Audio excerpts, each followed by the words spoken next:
Bismillahirrahmanirrahim. Assalamualaikum warahmatullahi wabarakatuh. Baiklah, kami dari kelompok 6 akan membahas materi terkait perkembangan moral. Teori Kohlberg tentang perkembangan moral merupakan modifikasi dan penyempurnaan atas teori perkembangan kognitif Piaget.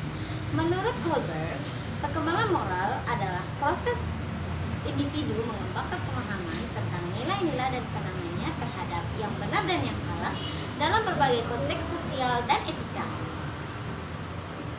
Dalam penelitiannya, Kohlberg berhasil memperlihatkan 3 tingkat tahap perkembangan moral yang masing-masing tingkat mempunyai 2 tahapan.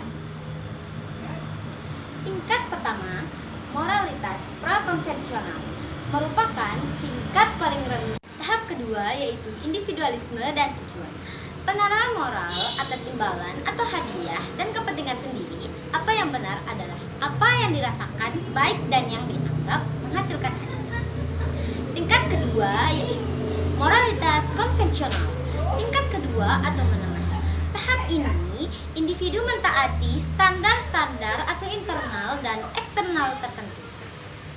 Tahap ketiga yaitu disebut hubungan interpersonal. Seringkali disebut sebagai orientasi good boy, good girl. Tahap perkembangan moral ini difokuskan pada memenuhi harapan dan peran sosial. Pada tahap ini, perilaku yang baik adalah perilaku yang menyenangkan atau membantu orang lain dan yang disetujui oleh mereka. Tahap keempat yakni orientasi kesetiaan sosial. Individu mulai memahami pentingnya norma-norma sosial dan mempertimbangkan bagaimana tindakan mereka akan mempengaruhi hubungan dengan orang lain. Mereka berusaha untuk memenuhi harapan sosial dan mempertahankan norma kelompok. Tingkat ketiga yakni moralitas postkonvensional.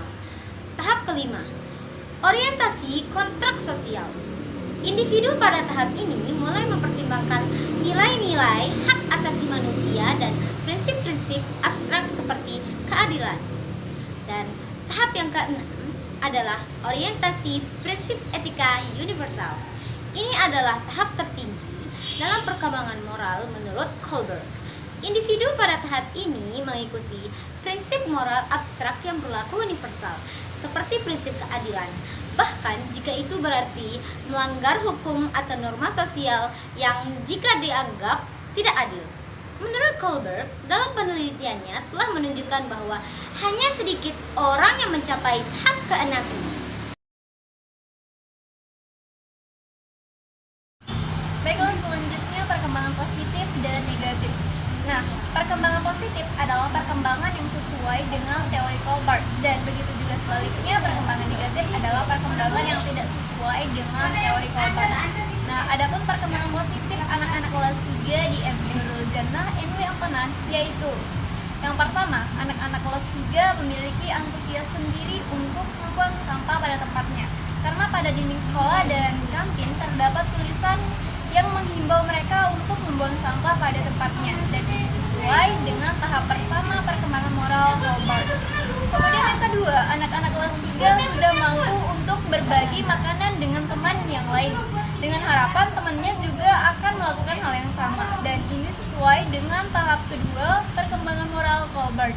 Kemudian yang ketiga, anak-anak kelas 3 aktif di kelas sesuai anjuran guru agar dipuji, dan ini sesuai dengan tahap kedua perkembangan moral Kohlberg. Kemudian yang keempat, anak-anak kelas 3 sudah mampu untuk saling meminjamkan barang kepada sesama teman sekelas, dan ini sesuai dengan tahap kedua perkembangan moral Kohlberg. Kemudian selanjutnya, anak-anak kelas 3 ketika melihat salah seorang temannya menangis, mereka memiliki sikap peduli untuk menenangkan temannya, dan ini sesuai dengan tahap ketiga perkembangan moral Kohlberg. Kemudian yang keenam, anak-anak kelas 3 memakai seragam lengkap dalam upacara bendera dan melaksanakan piket sesuai jadwal yang telah ditentukan. Dan ini sesuai dengan tahap yang keempat perkembangan moral Kohlberg. Dan yang ketujuh, anak-anak kelas 3 selalu mengerjakan tugas dari guru untuk memenuhi kewajibannya, dan ini sesuai dengan tahap yang kelima perkembangan moral Kohlberg. Nah, selanjutnya perkembangan negatif berdasarkan hasil observasi yang telah kami lakukan Anak-anak kelas 3 MI Nurul Jannah NW Ampenan tidak berhasil memenuhi tahap ini karena mereka masih belum memahami hak asasi dengan baik. Hal ini terbukti dengan mereka masih saling mengejek satu sama lain, baik fisik dan lain-lain. Anggun Sukmiyanti akan menjelaskan tentang faktor-faktor internal dan eksternal dan perkembangan moral. Faktor-faktor internal dan eksternal perkembangan moral. Hartlock 1990 memiliki pendapat mengenai faktor-faktor yang mempengaruhi perkembangan moral, antara lain faktor internal. Faktor internal, peran hati nurani, yaitu kemampuan untuk menalar apa yang benar dan apa yang salah apabila berhadapan dengan situasi yang memerlukan penilaian perilaku yang harus dilakukan. Peran rasa bersalah dan rasa malu. Apa sih itu peran rasa bersalah dan rasa malu? Yaitu apabila sikap dan tindakan tidak sesuai harapan dan menyimpang dari norma moral. Faktor eksternal moral. Yang kedua itu ada faktor eksternal.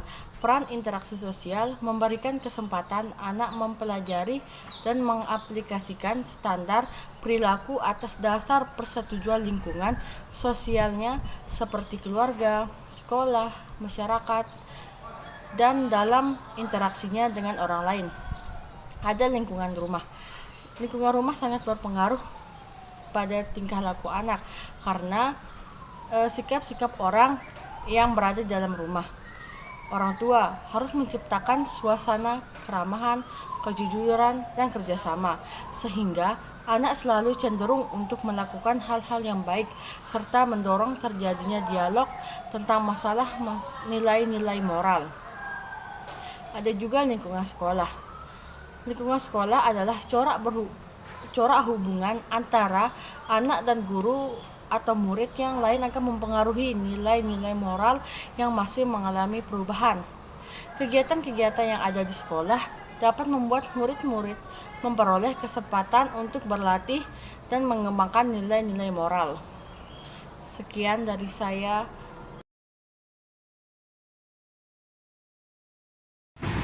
Baiklah, selanjutnya adapun pembahasan faktor dari perkembangan moral anak-anak di MI Nurul Jannah NW Ampenan ialah berdasarkan hasil observasi dan wawancara yang dilakukan di MI Nurul Jannah NW Ampenan tentang perkembangan moral anak.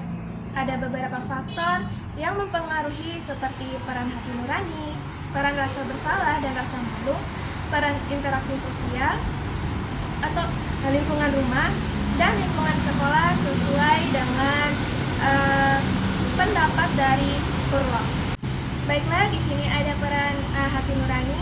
Peran hati nurani adalah hal yang sangat penting dan harus ditanamkan pada anak-anak sejak usia dini agar dapat mengetahui mana perbuatan yang salah dan mana perbuatan yang benar, sehingga anak-anak mengetahui, menghindari melakukan perbuatan yang salah tersebut. Berdasarkan hasil observasi yang dilakukan di MI Nurul Jannah NW Ampenan, ada seorang anak menenangkan temannya yang sedang menangis. Anak tersebut memiliki rasa empati yang tinggi yang berasal dari hati nuraninya untuk menenangkan temannya tersebut. Tentu yang dilakukan oleh anak tersebut tidak terlepas dari bagaimana orang tuanya mendidik di rumah sehingga di lingkungan keluarga menjadi salah satu faktor yang sangat penting. Faktor yang sangat penting dalam mengembangkan moral. Disinilah anak-anak sering mengikuti perlakuan atau contoh dari orang tuanya. Oleh karena itu, orang tuanya harus memberikan contoh yang baik bagi anak-anaknya agar anak-anaknya memiliki moral yang baik, juga. Dalam konteks anak yang masih memiliki moral yang kurang baik, seperti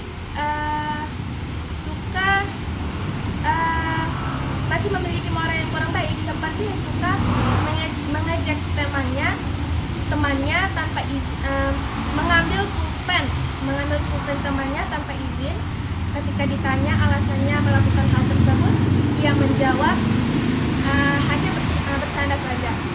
Terlihat jika anak tersebut masih belum mengetahui apa yang boleh dan apa yang tidak boleh dilakukan kepada temannya. Di sini tidak hanya seorang guru, tapi orang tua juga tentu punya peran yang sangat besar memberikan pemahaman kepada anak tentang bagaimana seharusnya anak berperilaku dengan temannya sebayanya dan mana yang tidak seharusnya anak lakukan. Peran interaksi sosial dan lingkungan sekolah juga tidak kalah penting. Dari hasil wawancara dengan salah seorang guru di sekolah tersebut, beliau mengatakan bahwa NI Nurul Jannah NW Ampenan memiliki lingkungan yang dapat membuat para siswa menjadi orang-orang yang mentalnya kuat. Karena sekolah tersebut berada di lingkungan pesisir laut, yang dimana lingkungan tersebut sangat keras dalam mendidik anak-anak tersebut. Di lingkungan sekolah, peran guru selalu merantau perkembangan moral anak, didik mereka karena memang basic sekolahnya adalah agama. Mereka selalu melihat bagaimana keseharian dari para siswa, mendidik mereka dan menasihati dengan baik. Guru-guru di sekolah tersebut juga sering memberikan motivasi terbaik, baik itu dari semangat dan memberikan contoh dari sikap yang harus dilakukan sesuai dengan visi misi sekolah tersebut, yaitu untuk membentuk akhlak yang baik dan yang mulia. Dan ada beberapa program sekolah yang dilakukan untuk meningkatkan moral anak-anak tersebut, seperti bersedekah setiap hari Jumat dan melakukan gotong royong di lingkungan sekolah maupun di luar lingkungan sekolah. Sekolah juga sangat berpengaruh dalam perkembangan moral anak. Solusi dari perkembangan moral anak yang dapat dilakukan adalah yang pertama, menciptakan komunikasi yang didahului dengan pemberian informasi tentang nilai-nilai moral kepada anak. Hendaknya anak tersebut diikutsertakan dalam pengambilan keputusan di keluarga maupun di dalam kelompok teman sebaya mereka. Dan di sekolah juga, anak hendaknya diberi kesempatan untuk berpartisipasi dalam kerja kelompok, sehingga anak tersebut belajar untuk melakukan sesuatu yang tidak merugikan orang lain. Yang kedua, menggunakan media bercerita. Membacakan cerita dapat membantu anak untuk memahami nilai dan pengetahuan moralnya. Di dalam cerita itu kan terdapat karakter-karakter yang melakukan tindakan perkembangan moral yang baik ataupun sebaliknya, dan itu bisa dijadikan sebagai bahan diskusi dengan anak. Misalnya, para guru dan orang tua itu bisa mendiskusikan kepada anak tentang perilaku tokoh yang mana yang boleh dicontoh dan tidak boleh dicontoh. Yang ketiga, berikan contoh melalui tindakan. Para orang tua dan guru itu hendaknya memberikan contoh yang baik kepada anak, misalnya berbicara dengan perlahan, menggunakan bahasa yang halus dan sopan, serta tidak mengucapkan kata-kata yang kotor dan kasar. Anak-anak itu akan lebih mudah untuk menuruti nasihat yang diberikan oleh orang tua jika orang tua itu memberikan contoh terlebih dahulu. Ini itu bisa menjadi tempat yang tepat untuk membangun kebiasaan yang baik untuk anak. Secara perlahan, anak akan mengadopsi nasihat dan kebiasaan yang dilakukan oleh orang tua dan guru. Yang keempat, mulai dari kebiasaan yang sederhana. Misalnya dengan mencuci piring sendiri setelah makan, membaca doa sebelum dan sesudah makan, mengucap salam sebelum masuk dan meninggalkan rumah, dan selalu bersalaman dengan orang tua apabila hendak pergi. Dan kebiasaan yang sederhana ini juga dilakukan secara beruntun dan bisa menarik kebiasaan baik lainnya. Selanjutnya yang kelima, dengan menyampaikan nasihat dengan cara yang menyenangkan. Anak itu juga memiliki emosi yang tidak stabil sama seperti para orang tua. Yang kelima, menyampaikan nasihat dengan cara yang menyenangkan. Hati anak itu juga bisa tidak stabil sebagaimana hati orang dewasa. Memberikan nasihat kepada anak itu bisa dilakukan dengan cara yang menyenangkan, seperti menyelipkan nasihat itu ketika anak sedang beraktivitas. Misalnya memberikan mainan, buku, ataupun mendengarkan lagu-lagu yang mencerminkan kebiasaan baik. Selain itu, menghibur anak ketika hatinya sedang sedih atau kesal, dia juga bisa menjadi kebiasaan yang baik dan bisa dicontoh oleh anak tersebut. Yang keenam adalah Jangan paksa anak untuk melakukan sesuatu ketika anak jangan paksa anak untuk tidak melakukan sesuatu. Ketika anak itu tidak mau melakukan nasihat yang diberikan oleh orang tua, biasanya guru dan orang tua itu akan kesal jika anak agak sulit menerima kebiasaan dan nasihat yang diberikan atau masih enggan melakukan kebiasaan yang dipraktekkan. Jangan menyerah dan kesal. Bisa jadi anak tersebut sedang mengalami hal atau mood yang buruk sehingga dia tidak bersikap seperti biasanya. Pahami kondisi anak tersebut dan cobalah untuk menasihatinya secara perlahan. Yang kelima, menyampaikan nasihat dengan cara yang menyenangkan. Hati anak itu bisa tidak stabil sebagaimana dengan orang dewasa. Memberi nasihat kepada anak bisa dilakukan dengan cara yang menyenangkan, seperti menyelipkan nasihat ketika anak sedang beraktivitas, misalnya dengan memberikan mainan, buku, ataupun lagu yang mencerminkan kebiasaan baik.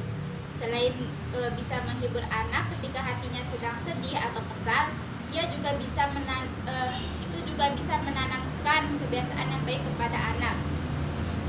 Selanjutnya, yang keenam adalah jangan paksa anak untuk melakukan sesuatu. Ketika anak tidak melakukan nasihat yang diberikan, biasanya kan para orang tua dan guru itu akan kesal. Jika anak sulit menerima kebiasaan dan nasihat yang diberikan atau masih enggan melakukan kebiasaan yang dipraktikkan, jangan menyerah dan kesal terlebih dahulu. Bisa jadi anak sedang mengalami hari atau mood yang buruk sehingga ia tidak bersikap seperti biasanya. Pahami kondisi tersebut dan coba untuk menasihatinya secara perlahan. Sekian, wassalamualaikum